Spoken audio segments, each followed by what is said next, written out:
বন্ধুরা আজকে কলেজে আমাদের অ্যাডমিট দিল, ঠিক আছে, আমাদের 5th সেমিস্টারের অ্যাডমিট দিল। এই যে দেখো হাওয়ায় উড়ে যাচ্ছে অ্যাডমিটটা। যাই হোক, তারপরে অ্যাডমিটটা নিয়ে এখন বেরোলাম, বেরিয়ে দেখো এখানে ফটোশ্যুট করছি। এই দেখেছো সত্যজিৎ রায় মঞ্চ, খুব সুন্দর বানিয়েছে আমাদের কলেজে এটা, ঠিক আছে, সেই লাগছে। প্রচণ্ড রোদ,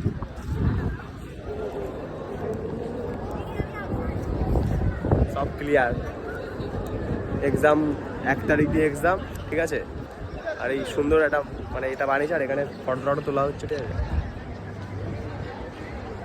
এই কি সুন্দর লাগছে এই জায়গাটা। এটা আগে অন্য ছিল, তখনও সত্যজিৎ রায় সেই পথের পাঁচালীর সেই থিমটা দিয়ে করেছিল। এবার অনেক কিছু দিয়েছে, ওই পাশে সব কথা সত্যজিৎ রায়ের কতগুলো লেখা গল্পের বইয়ের নাম আছে, ছবিগুলো আছে যেগুলো সিনেমা হয়েছে আর কি, ঠিক আছে। যে খুব সুন্দর বানিয়েছে, এটা একটা মঞ্চ, মানে অডিটোরিয়াম বলে না, প্রত্যেক কলেজে থাকে, আমাদের কলেজে এটা অডিটোরিয়াম, ঠিক আছে। আর এই যে অ্যাডমিটটা বেরিয়ে গেছে।